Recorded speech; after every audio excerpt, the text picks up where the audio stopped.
Danielle, thank you so much for being on the Be Love podcast. It's a real honor to have you. I've been watching you and experiencing your work and your presence for quite a while now. I think you're a significant mirror in my life of someone living their truth and being just so incredibly useful in doing so.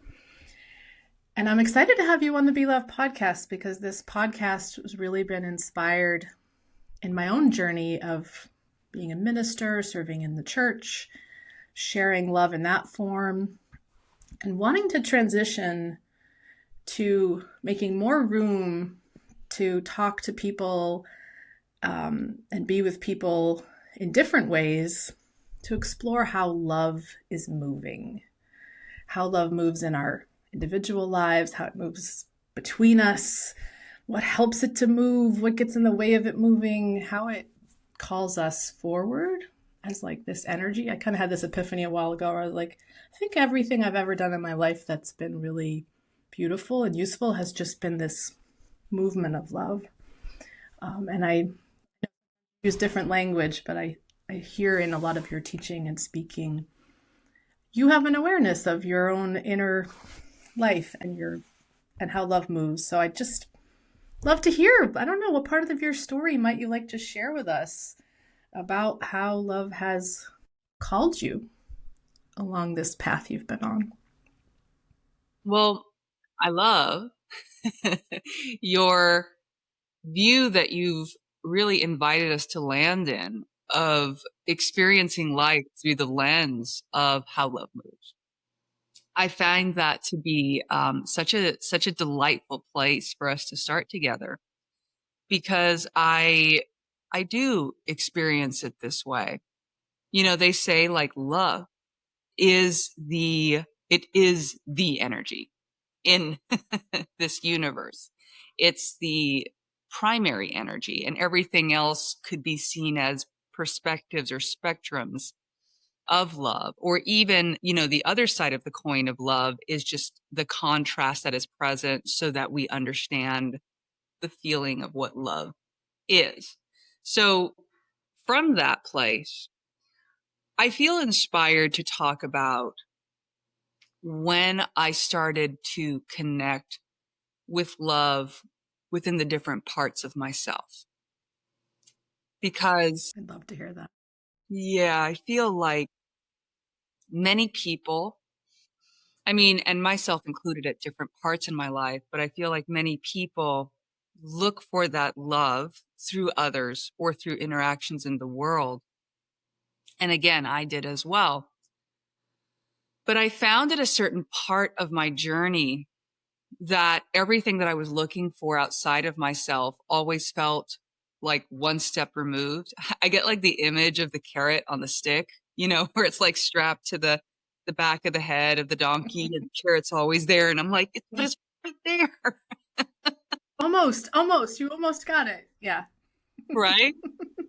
And I had Yep. that experience a lot in my life, like with lovers, with friends, with communities. And it's not to say that they didn't have their beauty, but the experience of being fulfilled by love is, as I think, what I'm describing with the carrot on the stick energy. And what I found at a certain point was no matter how beautiful the other person, the communities, the experiences were, if I wasn't connecting to my internal carrot, so to speak, then I was constantly in a state of reaching. Like I was constantly reaching and I was looking for the people and the beings around me to try and help me resolve that, which I find, and one of the things I teach is the energy through which we regularly engage with ourselves and the world is what we're perpetuating. So in those instances, I was perpetuating this kind of like reaching, needing, not quite feeling fulfilled, trying to find external fulfillment, which wasn't joyful for me or really for anyone else that I was interacting. I'm imagining many who are tuning in can relate. And like you?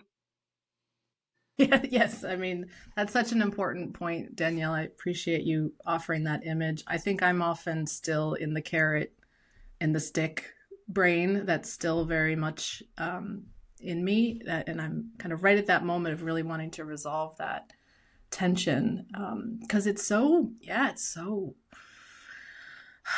so easy to live that way. And it actually is sort of probably common to live that way. It's like our bodies are wired to always be seeking and looking.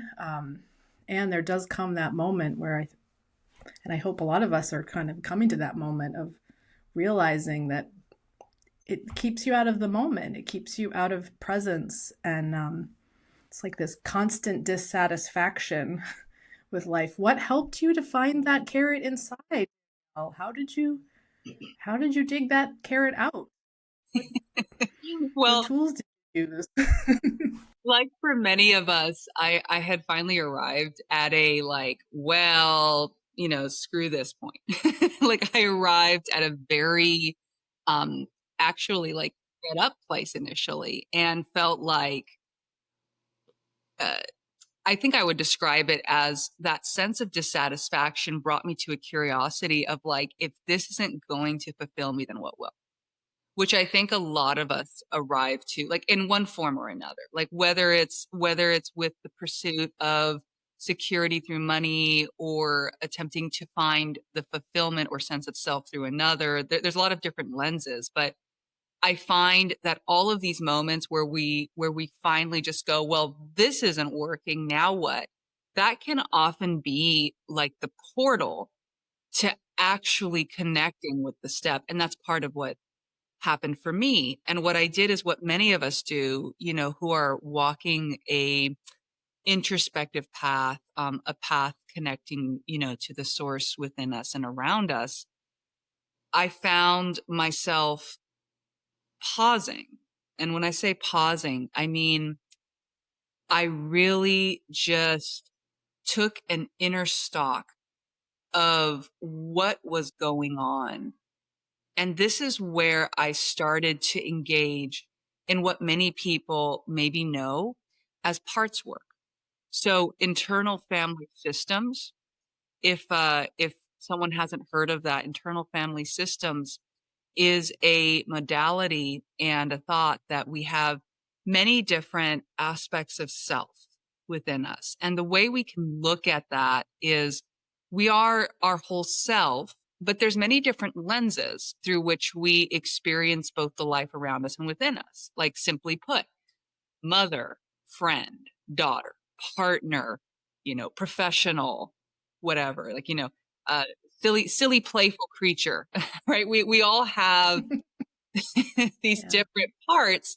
And a lot of what we're reconciling through life is what it is to be ourselves in, let's say, the different various settings and places we find ourselves in naturally, right, through living. Okay, here's where I'm home and I'm this version. Now I'm at my work or profession. I'm like this. And this can create a certain kind of compartmentalization. Well, I find in a similar way, just in our own inner lives, we have many different expressions of ourselves. And this, is just natural to us. Like we experience this as a child. We have, our curious part, our mischievous part, et cetera, et cetera. But a lot of times I find that consciously or unconsciously, we experience these, let's say, encounters of repressing or disowning parts of self. And Yes. I say this happens to us all. Is this something like, you can relate to as well? Yeah. Well, yeah, and I love that you're bringing this up because just very recently, a colleague of mine published a book about internal family systems and Emanuel Swedenborg, because a lot of what he saw in his experience of the spiritual world is that we're all connected to spirits, to angels, to other beings, and she saw a real correlation between that larger sense of what we are and kind of this idea of parts work and getting familiar with all those different influences and how and there's Carl Jung in the background, he was also interested in this. Like it feels like such an important awareness that it really exists all over the planet right now through different modalities. And it sounds like it was incredibly that. So that was the threshold for you. You feel like the parts work around coming to kind of love. Is it coming to love all those parts and helping them to coexist inside, or how would you articulate that Great question. threshold for you?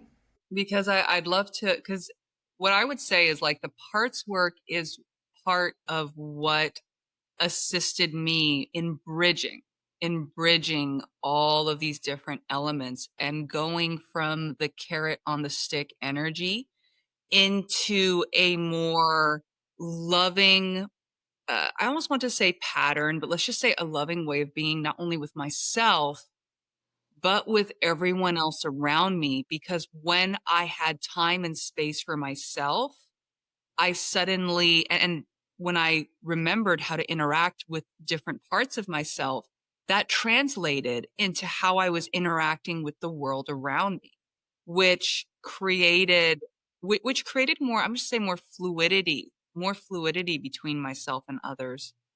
But, I feel really inspired to answer your question as accurately as I can intuit. Would I say that that Mm-hmm. was the threshold? You Yeah. know, what I would say was the threshold, that was maybe the modality of bridging, but I would say the threshold came at a moment that I had enough awareness to know that what was going on wasn't working, even if I didn't fully understand what would work. And there was this genuineness inside of me that said, okay, listen, if this isn't working, I'm ready for what is. And I would say that was the actual threshold. And I would say that that choice was in part what would then help me be curious or receptive to connect to internal family systems, to connect to, Yes. the tools needed. Because I find that, and this is the key here, there's a lot of times that we desire change, but we still consciously or unconsciously may be holding on to how that change has to go about. Or we're like, well, I want to change, but like just change this part. Or maybe there's even a concern about the unknown, which again I totally get. Like Yeah. I've gone through that. I think all of us have. But at the point where I was genuinely like, you know what? No, this just isn't the way for me anymore. And I'm genuinely ready for what is, as you put it, the way to move with this as love. And I'm not certain I'd articulate it that way, but sitting here and reflecting on it, that is the essence of the energy I felt. Like, why would I go through another moment of my life not experiencing love beginning from within and then being able to express and feel and share that authentically with others? So that Yeah. that right there was the Mm. threshold. Beautiful. Thank you for taking the time to listen into that, because that what you just said feels so vital and so simple and so essential and so translatable. I mean, I would the word I would use is that that was a moment of surrender. It's a moment of humility, a moment of not being willing not to know. And it does feel like if we are going to move beyond all our previous programming or all our, feeling of what should be, all our egoic stuff, that moment of being willing to say, okay, this, what I've come up with thus far, nope, it's not getting me there. To be able to say, yeah, that's not enough. And then that idea that when you say that and are willing to listen, then the tools come. And I like that you're not too attached to the tool, because I think that sometimes when we get very attached to this is the tool, then our egos just go to town on that. Because there are so many tools, there are so many paths to discovery. I really share that same trust that you've articulated, that once we give it up, love will lead us to what is useful. Wow. Do you remember that moment? Do you remember what you were wearing, or what day of the week it was, or anything like that? Was it more gradual than that, or was it kind of immediate?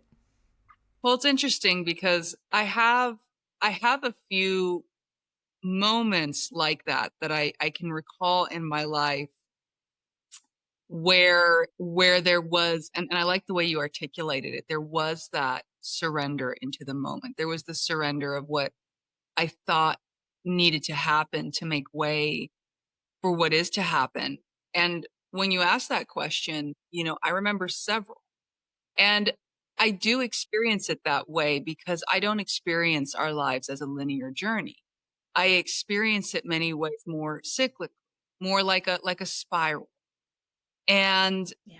Yeah. so there are these times of epiphany and reconciliation, and then we experience something, we integrate it, then we start to explore and adventure, and we live and we be, and now we're in a new place. We're like, oh, maybe there's something there that's like, what's this? What's this? What's this? What's this? Yeah, oh, surrender, epiphany, this, okay, right? And I mean, it might unfold different ways for different people. This is just an illustration, but my answer to that is I do remember several times in my life. And I would say less what I was wearing. I more remembered where, like geographically I was, and I remember the feeling, the strong sense of feeling that I had in the moment. Yeah. Because I mean, a lot of times, at least for myself, it did feel like the contrast between having tension or a feeling of flatness into suddenly a feeling of relief or expansiveness or even just a groundedness. That's the word I'm going to go Yeah. for it. A sense of like my feet Yeah. are here on the ground again. I'm oriented again.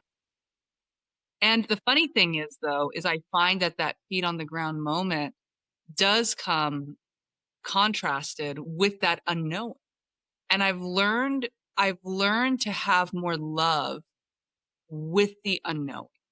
Because I feel like, talking about how love moves through us, through the world, unknowing, I find, is one of the places that gives us the space to more effectively orient ourselves and our lives to our most loving path, especially when we find ourselves sometimes, very, very close to the wall. Maybe we're like, oh my gosh, I don't even know where to go from here. Well, unknowing is sort of like the energy of like stepping back, or it gives us room for a new perspective.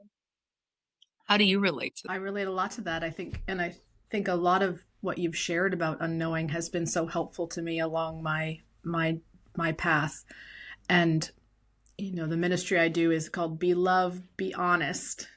And when I think about honesty, um, I think when we're not in unknowing, we're in a little bit of delusion. If we're not if there's not a little bit of unknowing, we're maybe really attached to one way of looking at something. And so my journey of becoming more comfortable with the unknowing, I think, has allowed me to be a little more open and honest and actually conscious of the moment and what's possible in it. I'm very aware of that. As that's expanded in me, more possibilities exist, more ways to go forward, more information actually exists in the unknowing, which is really a delightful discovery. Because in the past was like, unknown, no, that's danger, danger, turn back. Unknowing is perceived as such a threat. But it's so interesting too, because it's so embedded in the spiritual journey. Especially the Bible is all about the wilderness journey, and I mean, these themes have been playing out throughout history. And this invitation: get comfortable in the wilderness, go, there's food for you there. And it can be so scary to enter in. You feel, and at this point in your journey, Danielle, would you say you are comfortable in the wilderness, or is there still a little part of you that is a little uncomfortable in the wilderness? It's a wonderful question. I'm tuning in to give a really, really an accurate response. You know, what I find is the things that were once unsettling, I don't find unsettling. And I also find that as I expand my perspective and as I allow myself to be more of who I am, I invite myself into new fields and new unknowing. I would imagine there is one thing I have noticed is there is a shift in overall how I meet unknowing. I would say the version of me you're talking to now has more grounding and steadiness within my core than other iterations of me had felt. Because in the past, I looked more for my stability and my security in the forms of the world around me, which Yeah. totally get it, right? Many of us do that. It's a very human. But I had a lot of very cataclysmic moments in my life, like relationships completing, uh, businesses completing, moving different places, and those shifts helped me discover that I am not those things. My stability isn't rooted in those things. And it invited me to really nourish the connection of where my core stability is, which I often share with people. I often point to to the heart area, but I experience it as this uh, nexus within ourselves. Like each of us has this core stability, and it's more energetic than anything physical. And it's funny because in one sense, you could experience that energy always in flux, and yet our reality is always changing. Change is the constant. So this energy within ourselves, I find, is kind of like the gyroscope. You know, if people have ever seen like Mm. cameras that like moves on a like a ball hinge, this inner place is sort of like stability within you that allows you to maneuver and experience change in your field, including meeting the unknown, and allows you to, without requiring your experience to be a certain way, you always have a place to rest within. And so I would say having that, having adjusted my orientation of stability to be in this place has made a significant difference in how I relate to the unknown. And would you say now, as you live in that center place, is your experience different when you're in the unknown or when you're in certainty or when you're in expansion or contraction? Is there sort of an equanimity in all of those states? Or how do you describe that? I would say there's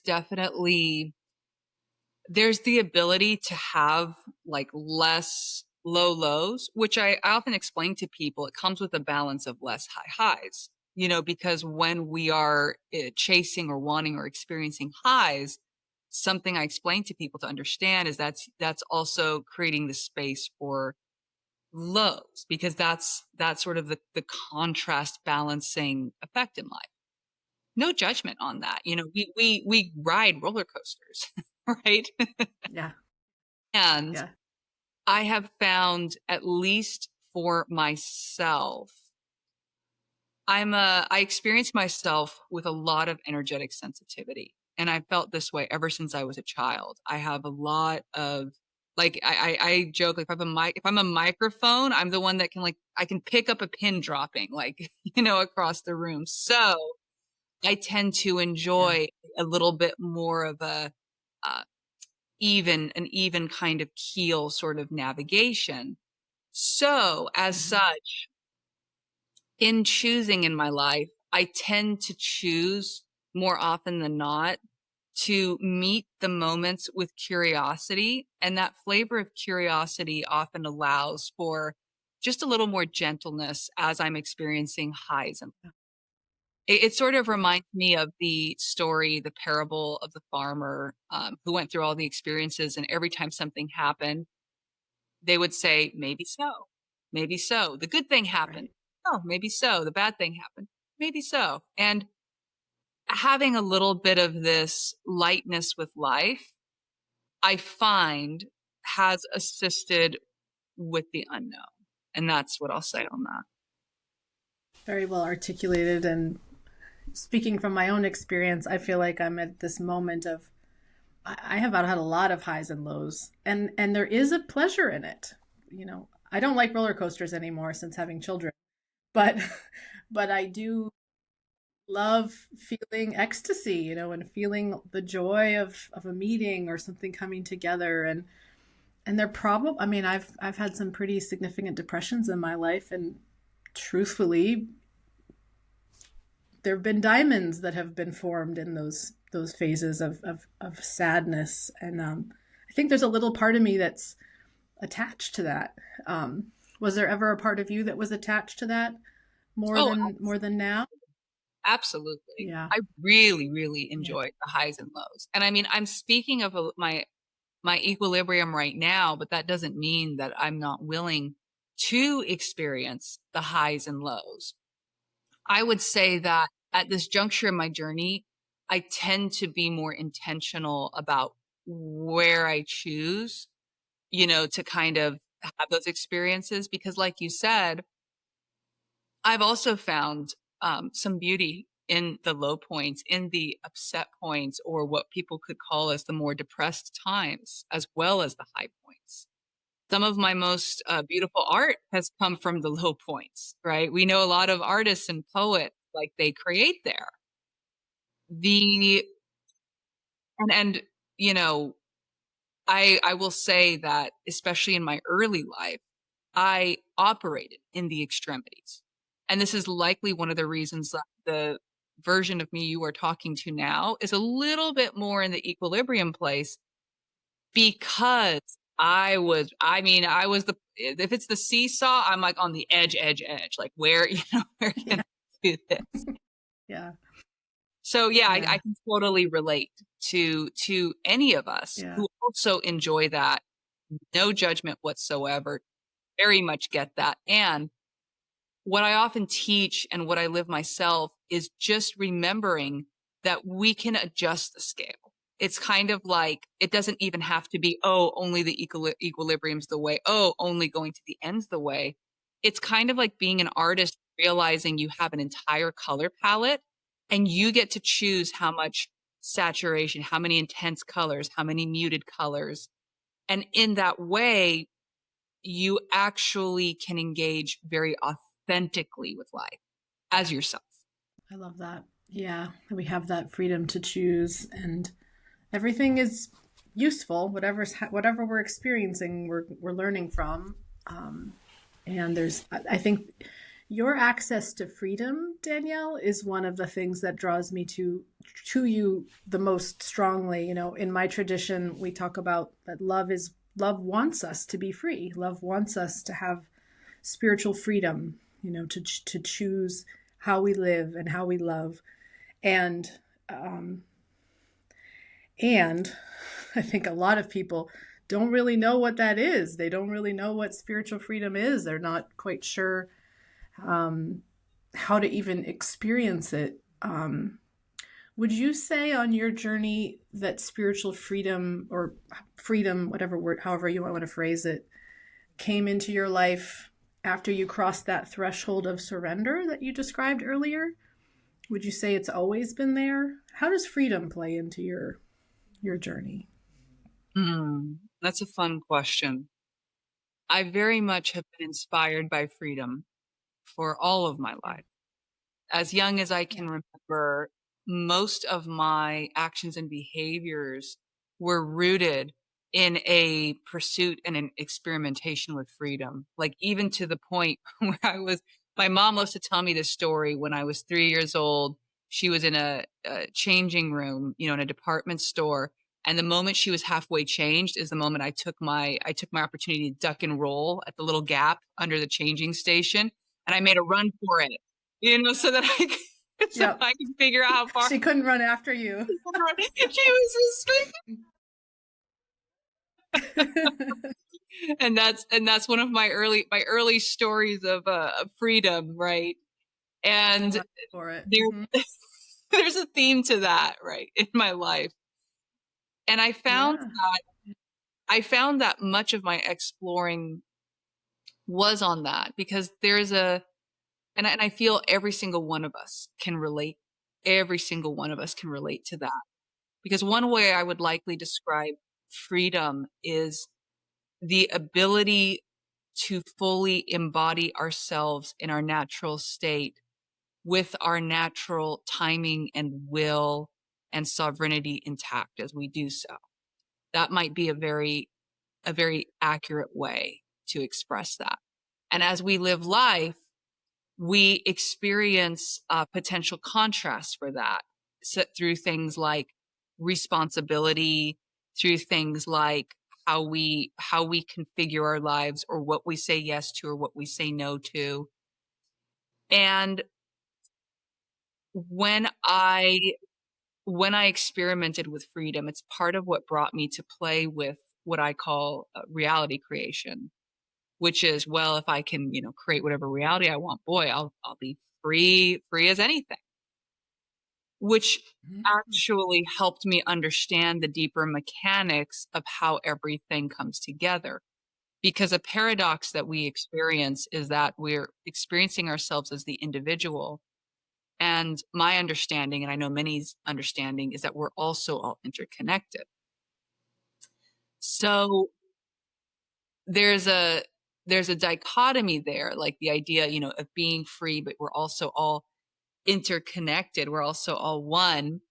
There's within ourselves, coming back to internal family systems. Okay. Even within ourselves, we can sometimes feel constrained if we have parts of selves or ways of being that feel in opposition to the way we imagine we prefer being, which is almost like a microcosm of the collective energy we have. Our world. So what I found for myself anyway is freedom could most clearly be equated in this reality to the experience of true acceptance and surrender to what the Taoists call the way, right? What some may call being as you are.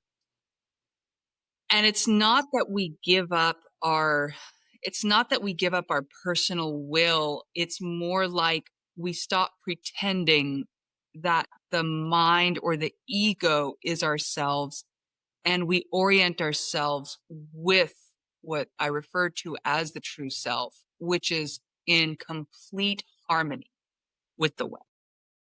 And that is freedom. I love the way you articulated that, Danielle. And I could probably use those same words to speak of what in my tradition we call the new heaven and the new earth, the holy city. New Jerusalem is the word we use for it. But it's this vision of life where we recognize that we're all connected and we're one thing, but we're all so unique and diverse, and we each carry medicine and insight and love, for each other, not through our egos, sadly, but through or happily, I should say, but through our deeper self, through our deeper being that I might say in my tradition is connected to God, is connected to the divine. It's so beautiful, and I think meeting you and meeting others, I'm like, and it's possible. I think for a long time in my tradition there was like, oh, that's a lovely idea. Let's just have coffee and like it's a lovely idea. Maybe it will happen after we die. Maybe it will, there have been, I think, a real resistance to believe that way of living is actually possible. And witnessing you, it feels like it is possible. And that gives me a tremendous hope that it's possible for me too. and possible for others and possible for us collectively to find ways to live together in harmony. I love that you use the word harmony. How are you experiencing that in, maybe this is a good time to talk about the Self-Alchemy Lab, like in the work that you're doing and the communities you're creating. Are you finding that harmony? Are you experiencing it? Yes. And I would really love to articulate it in the nuanced way because, I think sometimes when we think of harmony, we picture a way that harmony is going to be, right? We consciously or unconsciously, we have a thought like this is okay. This is harmony, right? We're all kind of smiling or being like this. We're all on pitch. Yep. Right? All on pitch, all doing like this. But I've had more and more as I've interacted with groups. So like you mentioned, the Self-Alchemy Lab, this is the community that I'm currently facilitating and curating. And the inspiration of it is that it is a synchronicity container. And another way I would put it is it's an auspicious container in which the intention is when people join, they experience a direct mirror and reflection of themselves that is most assisting them in wherever they are in their journey to connect with their true selves, not only in the individual process, because, we have the fun things in the classroom and a lot of tools and things, but we have the community interactions and people are invited to run experiment experiences. Like, for example, we have someone who's currently running an intention group where we gather a couple times a week to share an intention that we focus on together as a group. And then we bring that energy into our week, right? And what I have found is, and this is just one thing, right? But what I've found is when people are coming together with curiosity and the willingness to experiment, there are these self-harmonizing nodes. I'm going to call them nodes that show up because we definitely have a vast array of people in the lab, just like there's a vast array of people, in this world. And rather than expecting everybody to all like the same things, when there's an environment that's cultivated to encourage people to show up as they are and no shame, blame, or judgment between them, what I'm finding that occurs is that people are naturally creating and participating in the activities or hubs within the space. And they're often some way, somehow either intersecting each other or like there's a person that kind of jumps between them. And it's almost like these nodes are created. And so it's not that everyone is required to all think or be the same way. And through everybody authentically showing up as who they are, being willing to say, yes, this is for me. No, that's not for me. And then focus together where the yes is. What is happening is there is more aliveness in the different activities, and there is a natural connection point that happens without trying to force it. And I see in the, like I always speak of microcosm, macrocosm. Well, this is a visual because, I often will meditate, I'll pray, I'll do these things. And I'll get sometimes these visuals, especially when I'm tuning in to our greater collective energy of like this whole planet. And something that really came forward at this time is that there is this disillusion that is happening at systematic levels, but it's not, I'm going to just say that it's not catastrophic in the sense that this feels so much more like a clearing for what everyone is really calling for, which is authentic community connection dynamics. And so what I saw happening is some of these bigger world structures that are very top heavy and not really embodying service are in their kind of disintegration stage. And what I'm seeing is we will see a rise of the community again, like where there's so many people, at least in the States, that there's this feeling of like like, I don't even know my neighbor. You know, I'm not even talking to them. I am seeing us shift back into a more nodal type of configuration in which we are still interconnected in the world. There is still connection, but the energy runs more effectively in these collective harmonizing hubs. And let's say if this hub doesn't quite harmonize with this hub, that's what we have time and space for. And so the hubs that do harmonize are more likely to form in relation to each other. And I mean, literally, it's like I'm describing a rainbow, right? So it's like when we have the rainbow, we can see the gradient that occurs. But, you know, if there was one color here and one color next to each other without that gradient, it might seem more contrasting. But when you have this gradient, you see, oh, well, it all comes together. Every single element in here is actually required for the whole. And suddenly we're talking about the self-organizing principle of synchronicity. And where does this occur? In the inner self. Because as I'm also harmonizing within, as I'm also, and this is bringing us back to the parts work, which is one way, but there's many ways. So when I'm harmonizing within and I'm really giving myself an opportunity to be authentic within myself, that self-organizing principle is also occurring here. And then I'm more likely to experience that outside of myself and therefore operate with a greater degree of trust in life. And this is what I think a lot of people, you know, when we think about freedom, we're also talking about our ability to deeply, deeply, deeply trust ourselves and the source within us, to trust ourselves when we are making resonant choices or resonant no's. When we're saying no to something, we're operating from that field. And I describe it as source aligned trust, but perhaps you have also a way to describe it. I love hearing all the different ways to describe it.